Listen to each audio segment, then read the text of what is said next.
for a meaningful Mother's Day craft your students will love?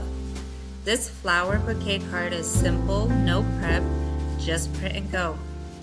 Students start by coloring their bouquet and bringing their flowers to life. Then they add a heartfelt message sharing what makes their mom so special. Next, they carefully cut around the bouquet.